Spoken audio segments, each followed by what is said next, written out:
Suara Puan, mari bersuara.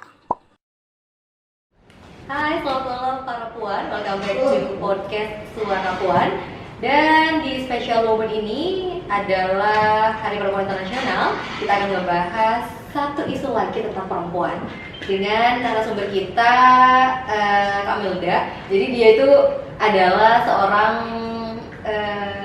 pejuang reproduksi, pengamat isu-isu perempuan juga. pengamat Salah isu satunya perempuan. tentang reproductive justice. Reproductive Justice Warrior ya. Jadi kami kasih nama Reproductive Justice Warrior karena Kamilda juga concern di isu-isu seperti itu. Sesuai sama tema kita pada malam hari ini, kita akan membahas seputar aborsi.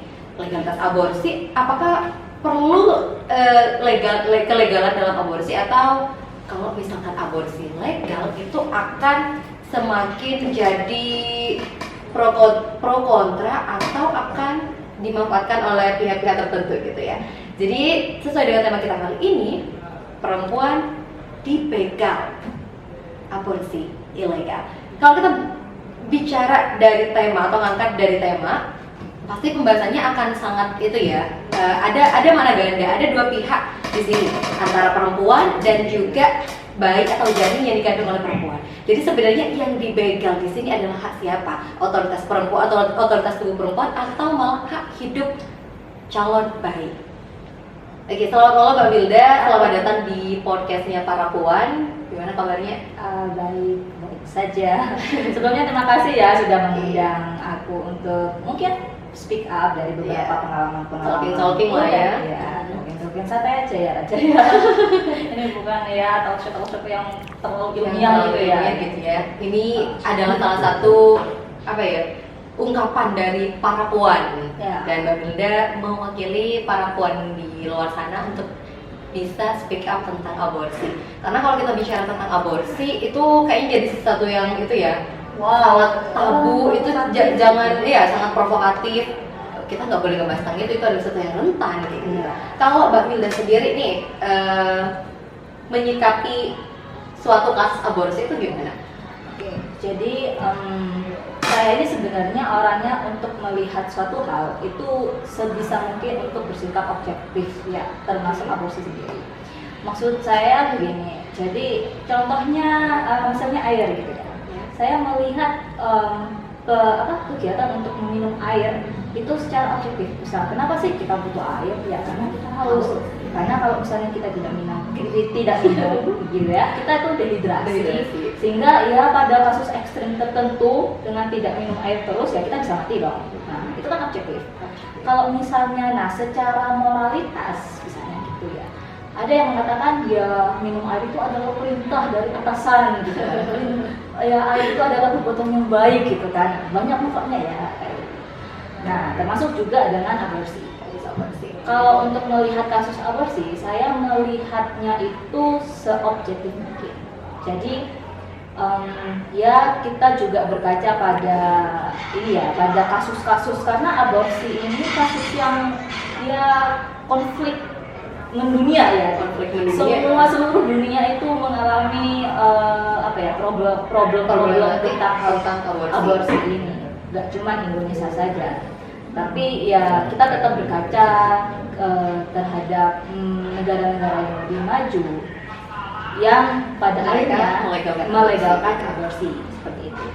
Jadi kalau Kamilda sendiri itu fine-fine aja untuk sebuah kasus aborsi gitu. Jadi ya kembali lagi tentang objektivitas ya, karena melihat aborsi itu saya melihat adalah suatu kebutuhan yang dibutuhkan oleh perempuan itu sendiri, entah apapun motifnya itu. Misal ya banyaklah ya motifnya. Sebenarnya gini Rada, kalau di Indonesia sendiri bagi Rada aborsi itu ilegal apa legal? Kalau secara hukum ya aborsi itu masih ilegal di Indonesia. Masih ilegal. Walaupun kasus aborsi atau tentang aborsi, undang-undang tentang aborsi itu sudah masuk ke RUU PKS gitu ya, dan sudah masuk proklamasi di tahun 2021 kemarin, tapi itu masih banyak pro kontra terhadap aborsi. Misalkan karena di rancangan RUU PKS pasal 15 kasus aborsi, diksi yang digunakan untuk membahas tentang kasus aborsi dinilai terlalu dinilai memiliki mana ganda. Jadi seakan-akan ini bukan hanya tentang otoritas tubuh seorang perempuan, tapi ini semakin membuat orang-orang yang sebenarnya mereka tidak butuh dan tidak layak untuk melakukan aborsi, mereka jadi seenaknya melakukan aborsi. Itu kan ada banyak pro kontra kan di sana. Gitu. Berarti kan kita ini problemnya itu alasan mengapa orang mau aborsi. Iya.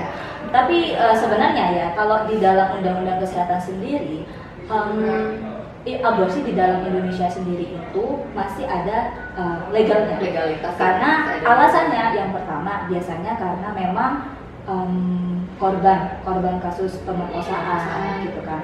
Dan yang kedua dari kesehatan si ibu. Jadi kalau misalnya tidak digugurkan itu mengancam nyawa si ibu. Nah itu memang ya karena dianjurkan makanya dilegalkan.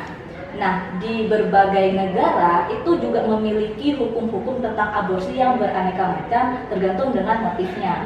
Kebanyakan maksudnya yang biasanya saya membaca di artikel itu ada sekitar 65 negara yang sudah melegalkan aborsi, dalam arti mereka melegalkan semua motif yang diinginkan perempuan untuk melakukan aborsi, dari mulai karena dari korban pemerkosaan, dari tidak memiliki anak itu namanya kalau aku baca di artikel tuh by request, jadi yang memang keinginan dari si ibu sendiri gitu. Terus ya tadi itu yang mengancam nyawa ibu dan yang mungkin berbagai ya karena keputusan-keputusan yang pada akhirnya memilih untuk aborsi. Dan juga jangan lupa karena aborsi ini kan ada tahapan maksudnya dilakukan pada usia kehamilan yang ke-8. Ada teknisnya gitu. Ada beberapa negara yang melegalkan aborsi di bawah 12 minggu atau 27 minggu. Ada yang walaupun legal tapi ketika di atas 27 minggu itu diilegalkan, itu seperti itu. Ada jadi hukum-hukum aborsi ini beraneka ragam gitu, tergantung motif juga, tergantung dari usia kehamilan, tergantung teknik juga seperti itu. Terakhir kali kan negara yang melegalkan aborsi itu Kolombia ya. Iya, tahun 2022 melegalkan aborsi, dan itu juga karena aspirasi atau demo lah para aktivis perempuan dan perempuan di sana yang mereka ngerasa perlu dilegalkan aborsi. Sedangkan kalau di Indonesia sendiri ya walaupun kita speak up atau para Komnas Perempuan sudah membuat rancangan undang-undang dari tahun 2012 silam sampai kemarin baru proklamasi di tahun 2021 kemarin selama 9 tahun, dan itu juga belum diketok palu. Dan belum diketok palu saja itu sudah jadi pro kontra ya. Itu problematisnya orang di Indonesia karena menyangkut pautkan sesuatu hal itu yang harusnya dilihat secara objektif itu dilihat secara moralitas, moral gitu ya, syariat, agama dan sebagainya, ideologi sebagainya. Padahal karena ya balik lagi karena saya objektif, dan negara-negara yang sudah melegalkan aborsi itu sepakat bahwa aborsi itu merupakan salah satu layanan kesehatan yang merupakan hak untuk didapatkan oleh seorang perempuan, oleh semua perempuan di dunia ini. Jadi kalau kita ngambil kesimpulan ya, sebenarnya mereka ingin aborsi salah satunya karena by request atau karena memang mereka punya otoritas tubuh sendiri.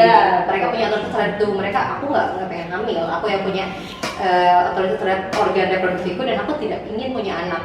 Walaupun mereka misalkan ada paksaan dari pasangan atau dari keluarga yang walaupun mereka sendiri mau, tapi karena itu diilegalkan gitu ya Bunda ya di Indonesia, malah semakin mengancam nyawa si ibu. Karena semakin diilegalkan kan ya, semakin dilarang, otomatis orang-orang yang butuh itu mereka malah tetap mencari layanan untuk mereka tetap bisa melakukan aborsi gitu. Dan itu semakin mengancam karena tidak diperbolehkan, maka semakin banyak praktek-praktek aborsi yang ilegal. Resiko ilegal adalah kita akan menemukan praktek aborsi yang tidak aman. Itu yang saya sangat prihatinkan karena ya memang seperti itu. Orang-orang akan pasti mencari karena sudah putus asa ya, akhirnya ya mencari apa yang ada walaupun itu keamanannya sangat dipertanyakan gitu.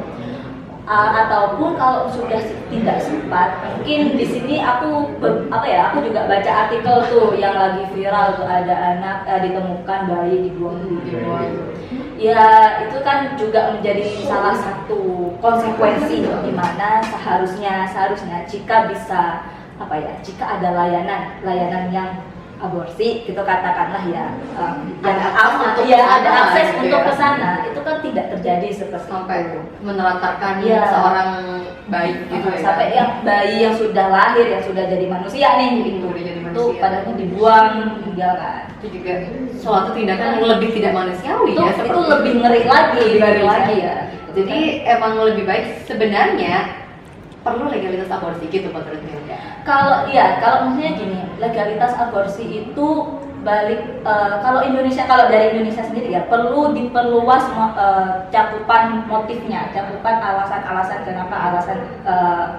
diksinya harus jelas ya, karena biasanya kalau ada makna ganda itu malah semakin mempersulit gitu kan. Jadi emang yang misalkan kayak ada undang-undang yang legalitas aborsi itu harus dengan diksi yang maknanya satu gitu, biar orang-orang nggak ada nggak ada tawaran lah gitu. Tapi yang namanya hukum namanya hukum juga kita berproses, nggak langsung ujuk-ujuk langsung legal gitu. Tapi at least misal gini, kita harus merekonstruksi lagi tentang yang pertama, otoritas perempuan itu sendiri, bahwa yang hanya bisa melahirkan, yang bisa hamil dalam misal aktivitas berhubungan seksual itu tetap perempuan. Jadi janin itu pasti ada di rahim seorang perempuan. Jadi sebenarnya karena ada di dalam perempuan, itu yang milik perempuan. Gini, kalau misalnya aku ini kulitku, ini tanganku, terus aku mau tato aja, terserah, karena itu punya aku. Ini tanganku. Kenapa orang lain pada berisik-berisik gitu kan? Tato itu haram dan bla bla bla. Justifikasi dari orang-orang gitu kan. Apa yang mau aku lakukan terserah, selama tidak merugikan orang lain, tidak menyakiti orang lain juga seperti itu. Nah, untuk kasus aborsi memang tidak segampang konsep mentato kulit mentato tubuh, mentato tangan, tapi kita juga harus mungkin merekonstruksi lagi definisi tentang janin itu sendiri. Jadi menurut Milda itu gimana nih? Nah, aku kan balik lagi nih yang tadi aku bilang kalau di beberapa negara ada peraturan kalau aborsi itu cukup di bawah usia 20 minggu gitu ya. Karena di atas itu mungkin kita belajar tentang perkembangan janin manusia itu kalau sudah umur 6 bulan ke atas itu sudah cepat, terus semua organ sudah terbentuk gitu kayak manusia itu manusia pada umumnya gitu. Manusia pada umumnya. Tapi di bawah itu masih belum kelihatan, masih zigot, masih janin gitu. Bahkan kalau misalnya aku pernah lihat, kan aku basicnya ini IPA science gitu. Jadi pada tahapan tertentu janin semua makhluk hidup itu memiliki ukuran yang bentuk yang sama gitu kan. Mau manusia, mau ayam, mau kucing itu sama pada tahapan awal-awal gitu. Nah, kalau sama kan, gini konsep tentang masalah nyawa. Nah, ini masalah nyawa ini aku balik lagi karena konsep manusia bernyawa atau tidak itu kan dibawa oleh ideologi salah satu agama.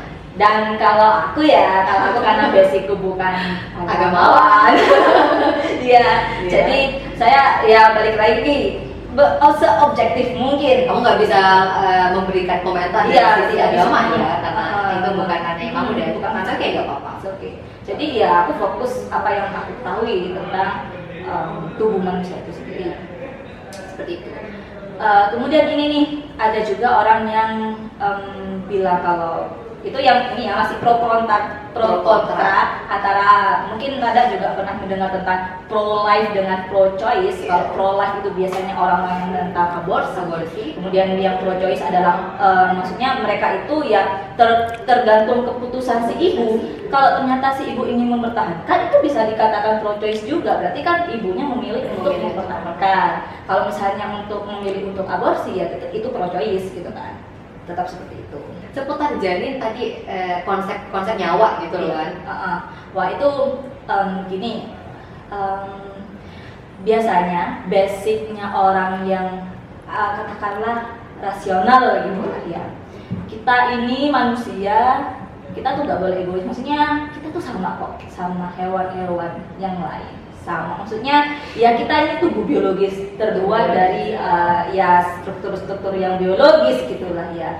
Kan ada tuh yang bilang ya anak itu adalah terciptanya janin, anak itu kan sebuah keajaiban. Nah bagi saya sesuatu yang bisa dijelaskan secara sains kan kita tahu anak itu ya tercipta ketika sel telur bertemu dengan sel sperma. Semua textbook di SD, SMP, SMA pun saya yakin itu sudah ada gitu. Nah, ketika sudah dijelaskan secara rinci dengan secara sains gitu ya, itu bagi saya ya bukan keajaiban yang harus wah gitu loh. Itu ya memang alam bekerjanya seperti itu. Itu bukan hanya manusia. Ya ayam kalau gimana cara jadi anak ya karena si telur itu ketemu sama sperma yang jantan. Semua kan kayak gitu pada akhirnya. Nah, jadi bagi saya ya yang basicnya orang sains, ya anak itu ya hanya sekedar fenomena biologi biasa, fenomena biologi.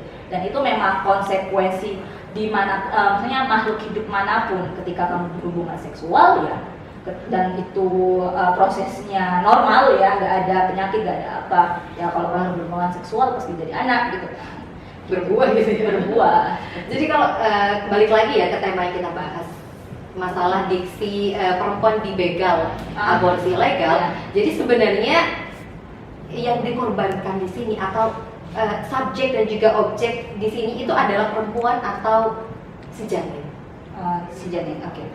Jadi yang direnggut haknya itu sebenarnya si perempuan karena mereka tidak bisa memiliki layanan aborsi yang legal, atau malah si janin karena mereka tidak dibiarkan hidup, sedangkan mereka memiliki hak hidup misalkan begitu.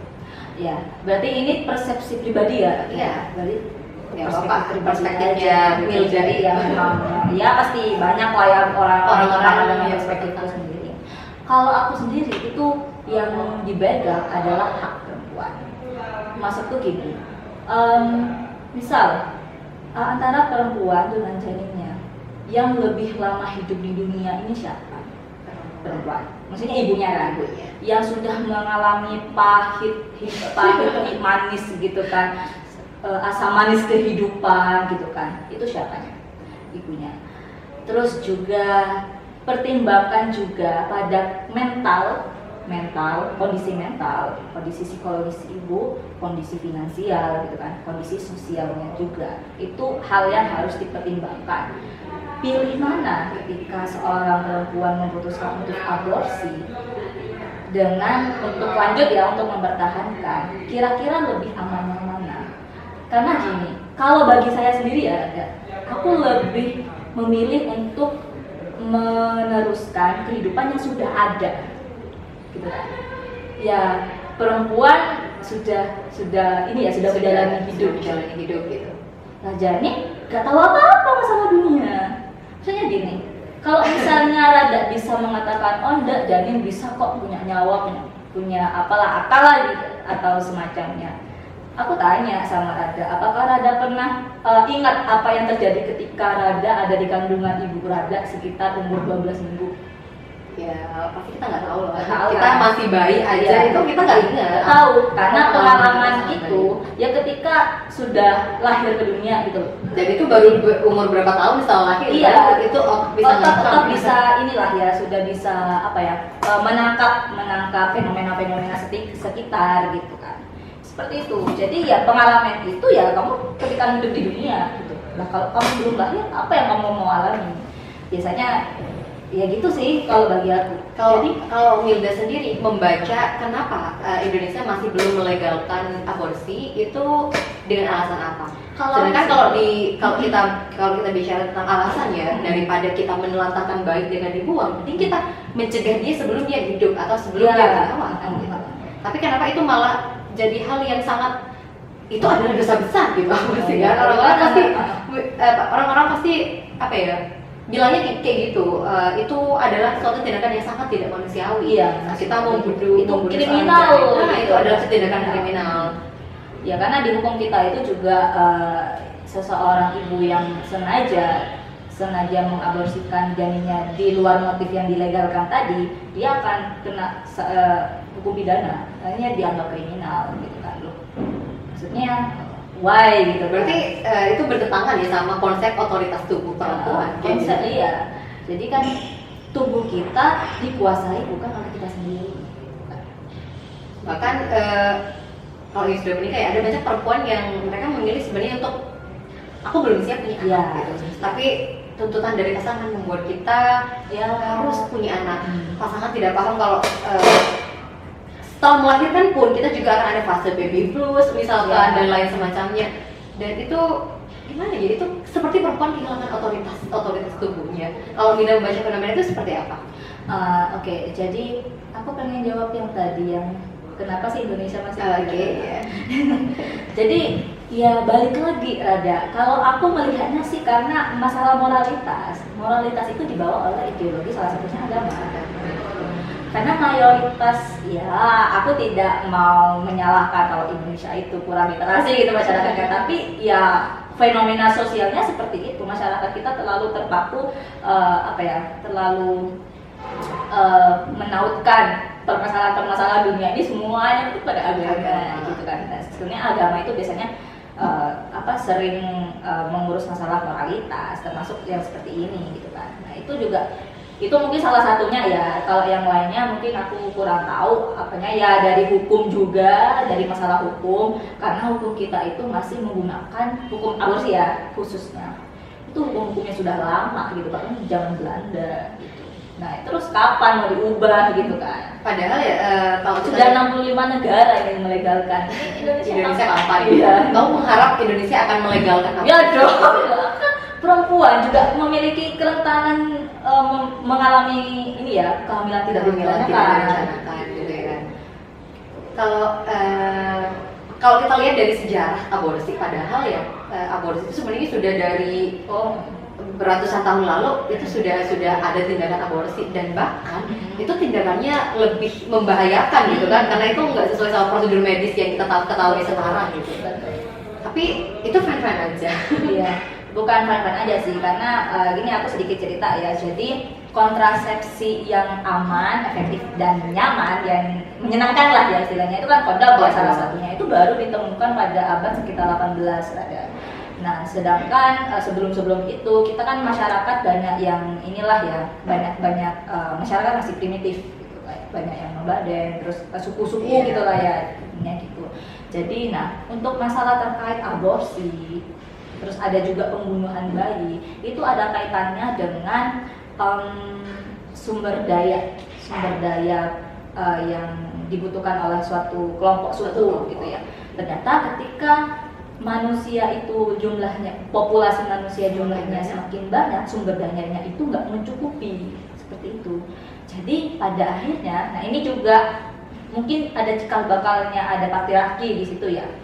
Jadi yang dikorbankan itu ya perempuan, karena perempuan satu-satunya yang bisa melahirkan, hamil dan melahirkan gitu. Jadi teknik aborsinya itu minum-minuman ramuan yang beracun gitu ya, yang kita nggak tahu, itu kan masih belum, sains itu masih belum ini ya, masih belum ada. Injek-injek perutnya. Nah sampai si ibu itu mengikat perutnya kencang-kencang, kalau sudah nggak bisa jalan lain ya ibunya itu terentang, terus seorang temannya tuh harus loncat ke atas, itu ngeri banget ya, atas perut si ibu itu secara kuat. Konsekuensinya mungkin ada berhasil, tapi konsekuensinya si ibu juga mati, masalahnya nyawanya si ibu ya. Masalahnya gitu. Terus selain aborsi, cara pengendalian populasi zaman dulu itu infantisida, membunuh bayi.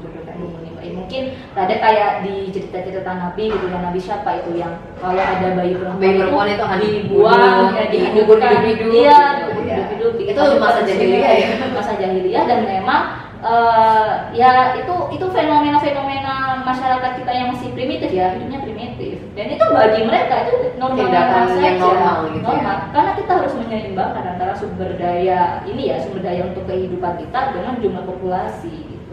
Mana kamu Ya kalau kamu meledakkan sebuah populasi tapi sumber daya nggak cukup, mati dong orang-orang. Benar-benar Seperti itu. Dan sebenarnya itu juga bisa jadi alasan loh untuk kelegalan aborsi sekarang. Iya. Jadi ini sorry. Jadi kenapa sih kita itu tidak perlu lagi takut untuk aborsi? Ya aborsi itu mengancam nyawa tidak. Tapi kita beralih pada aborsi yang sangat-sangat brutal tadi, pada aborsi yang sangat aman. Karena pada akhirnya teknologi dan sains itu berkembang. Pada akhirnya pada akhirnya aborsi itu bukan sesuatu yang terpaksa, sesuatu yang akhirnya menjadi pilihan seorang perempuan atas otoritas tubuhnya.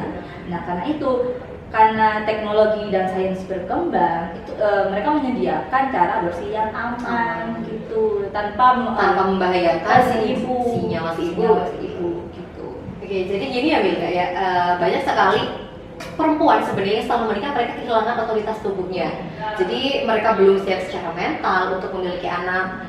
Gimana lagi nanti mereka perjuangan setelah melahirkan dan mereka menghadapi baby blues dan lain semacamnya. Dan laki-laki kebanyakan nggak mau tahu tentang itu. Jadi mereka menginginkan anak tanpa mereka harus susah-susah untuk merawat anak gitu. Mereka memasrahkan semua beban mengurus anak dan rumah itu kepada perempuan. Itu secara tidak langsung itu merenggut otoritas tubuh perempuan. Kalau Milda membaca fenomena seperti itu gimana? Yang pertama, semoga kita gak dapet suami kayak gitu ya Rada. Amin, itu adalah doa yang sangat serius, amin paling serius. Iya gitu. Terus yang kedua gini, aku jadi terinspirasi oleh salah satu temanku ya, laki-laki. Dia pernah berkata seperti ini. Ketika aku memutuskan untuk hidup dengan seorang perempuan, menikah sama perempuan gitu kan. Kemudian saya akan menyerahkan 100% keinginan untuk punya anak itu pada si perempuan, karena ya yang dari hamil, melahirkan, menyusui itu kan ditanggung sama perempuan. Jadi si tugas teman laki-laki ini adalah mensupport dia dan menafkahi anak yang kita lahirkan gitu kan, yang kita ini buat sama-sama lah gitu. Tapi banyak loh yang karena perempuan belum ada banyak perempuan ya yang mungkin mereka masih minim literasi, mereka masih kurang sadar tentang otoritas tubuhnya mereka malah meromantisasi hal itu gitu. Jadi seakan-akan si laki-laki pengen anak ini adalah bukti cinta kita, ini adalah buah hati kita, padahal sebenarnya mereka belum siap. Walaupun bukan mereka ya, si perempuan itu belum siap secara mental dan lain semacamnya untuk punya anak. Itu juga juga perspektif yang bagiku itu bahaya. Kadang kita itu berpikir kalau punya anak itu adalah suatu cara untuk mempertahankan hubungan. Itu banyak juga. Gak usah cewek yang kurang literasi, cewek-cewek modern metropolitan itu masih banyak loh yang berpikiran seperti itu. Kalau udah punya anak itu adalah pengikat, adalah pengikat suami istri. Tapi datanya di mana? Pada akhirnya ya masih banyak kasus perceraian, bahkan yang nikahnya udah masih ibu punya anak ya 2 tapi masih kecil-kecil. Udah ya siapa yang selingkuh atau gimana gitu, pada akhirnya mereka cerai gitu kan. Itu kan bukti bahwa anak memang bukan pengikat hubungan gitu. Maksudku jangan berharap anak akan menyelamatkan hubungan pasangan gitu kan. Kalau misalnya ada masalah itu ya harusnya berbicara dong. Solusinya itu berbicara, negosiasi. Bukan malah menumbalkan anak ya kan. Bukan hanya menumbalkan mencari tumbal gitu ya, menumbalkan anak gitu.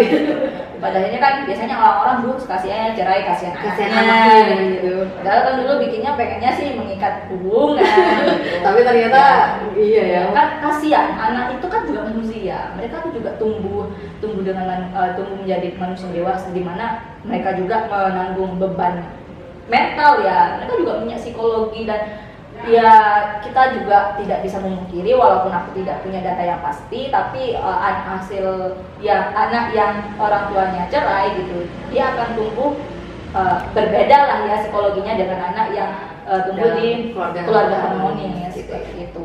Jadi ya bagiku hati-hati aja sih kalau misalnya memutuskan untuk benar-benar punya anak, ya harus matang gitu. Kedua pihak tuh saling pengen dan sudah bertanggung jawab bagaimana masa depan si anak ini kelak gitu. Harus dipikir. Ada banyak banget pasangan suami istri yang mereka memilih untuk punya anak tapi secara finansial mereka nggak mampu, atau mereka emang belum siap secara mental, yang walaupun mereka udah punya beberapa anak nih, tapi ternyata mereka belum siap secara mental sehingga anak tidak diberikan kehidupan yang layak gitu. Ya, gitu kan ada Dan yang aku sangat tidak setuju untuk orang-orang yang mereka nggak bisa memanusiakan manusia yang mereka lahirkan, yang mereka bilang ini adalah wujud cintanya kita, pengikatnya kita gitu.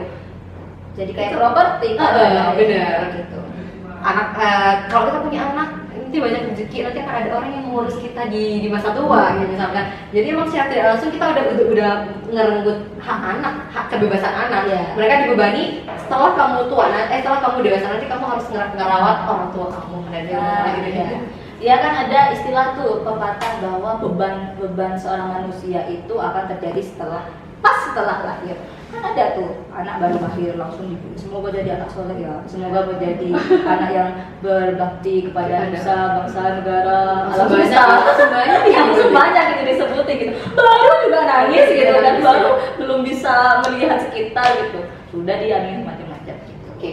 Oke Milda, jadi kita balik lagi kasus aborsi ya. Untuk kasus aborsi ilegal nih di Indonesia, menurut Milda tingkat keberhasilannya itu berapa persen sih kira-kira?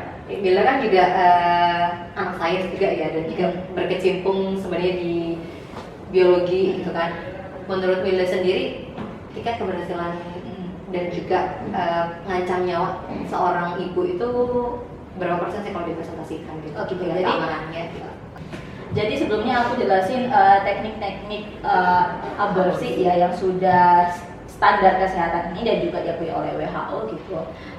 Secara medis nih ya, secara medis itu ada beberapa cara. Yang pertama itu ada namanya aborsi medis. Nah, aborsi medis ini menggunakan obat. Jadi obat itu diminum dan istilahnya akan merangsang janin yang ada di dalam rahim itu untuk keluar. Dan teknik ini bisa dilakukan ketika usia kehamilan ibu itu masih di bawah usia sekitar 12 minggu. Jadi di bawah trimester. Jadi masih bisa lah ya, atau sedikit lebih di atasnya mungkin 15 minggu lah masih bisa. Tapi di atas itu karena apa ya, perkembangan janin itu sudah cukup besar ya, sudah semakin cukup kompleks ya, semakin banyak yang terbentuk tuh gitu. Jadi di atas itu sudah efektivitas menggunakan obat itu kecil, sudah berkurang. Jadi yang kedua itu melakukan aborsi secara operasi. Jadi ya pengambilan janin. Iya, pengambilan janin. Jadi ya seperti ada kalau tahu masalah kuret gitu ya. Iya. Itu orang-orang yang keguguran alami itu biasanya ya dikuret gitu. Jadi janin yang di dalam rahim itu diambil. Dia di dalam rahimnya. Itu bisa dilakukan ya di atas usia 21 minggu. Ini aborsi yang legal ya berarti?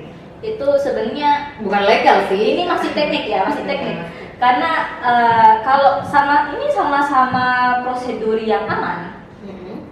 Sama-sama prosedur yang sudah disetujui, diakui oleh WHO. Ini keamanannya ini terjamin gitu. Jadi sangat-sangat mengurangi resiko untuk kematian si ibu seperti itu. Jadi ini kan di balik teknik yang aman ini kan ada teknik yang tidak aman. Tidak aman tuh banyak lah ya, artinya yang tidak sesuai prosedur kesehatan itu biasanya terjadi di adat kita ya, ada yang katanya bilang dipijet gitu sampai apanya dipijet gitu lah ya, perutnya gitu sampai keluar. Terus ada juga yang coba minum nanas muda gitu, tapi itu mitos sih sebenarnya. Iya, makan nanas atau jus nanas muda gitu ya sampai panas gitu. Ya emang sih panas perutnya, tapi ternyata tuh mitos gitu. Padahalnya nggak membuat aborsi. Walaupun ada yang berhasil itu ya cuma kebetulan aja sih sebenarnya, bukan masih ada faktor lain ya. Terus ya ini juga kedukun beranak yang nggak tahu itu prosesnya ya sangat-sangat tidak aman kan sebenarnya. Jadi sampai ini kayak prosedur kedukun beranak itu kayak proses aborsi dulu sebelum tenaga kesehatan atau alat kesehatan ditemukan secanggih sekarang. Karena mereka memang masih pakai cara manual gitu loh. Nah ini jadi kita kembali lagi masalah ilegal sama legalnya kan. Nah untuk negara-negara yang sudah melegalkan aborsi itu sudah pasti menggunakan teknik-teknik yang aman tadi gitu, menggunakan obat dan obatnya itu bisa diperjualbelikan gitu ya secara umum dengan resep dokter. Kalau misalnya mereka konsultasi ke dokter, juga operasi juga mereka punya sarananya gitu kan, punya akses terhadap di sana. Negara yang melegalkan aborsi seperti itu. Nah, yang ilegal ini karena sebuah negara itu melegalkan aborsi dengan cara apapun, jadi akses yang aborsi aman ini sangat sulit untuk diakses sama perempuan. Tapi tentu saja ini adalah perjuangan kita bersama gitu ya. Yang penting kita memperoleh aborsi yang aman aja gitu kan. Karena ya tahu sendiri kita itu dan sebenarnya untuk kita dapat akses aborsi yang aman aja kita harus berperang sama konstruksi masyarakat tentang kamu dianggap adalah pelaku kriminal dan lain semacamnya. Iya, bukan hanya sama masyarakat, sama agama, negara. Sehingga orang-orang perempuan di luar sana malah memilih untuk mereka melakukan praktek aborsi yang ilegal. Ada banyak perempuan-perempuan yang mereka memilih meminum pil itu secara sendiri tanpa pengawasan gitu. Dan itu kan juga sangat membahayakan gitu untuk perempuan-perempuan. Selain itu beda, selain aborsi dengan pil ya kan, ada juga kan alat kontrasepsi darurat gitu. Kondom. Apakah itu juga dikatakan aborsi? Oh tidak, karena kalau dari setahu jadi cara kerjanya morning pill itu mencegah terjadinya pembuahan. Jadi sperma itu tidak membuahi sel telur. Jadi gitu. Jadi kan karena mereka belum nyatu ya, jadi nggak terjadi apa-apa. Itu bukan termasuk. Itu tapi banyak loh morning pill yang masih nggak bisa diakses secara secara mudah gitu, secara gampang. Nggak semua apotek, maksudnya gini, nggak semua apotek menjual, dan juga biasanya kan kita itu gini kayak sering dicurigai gitu ya.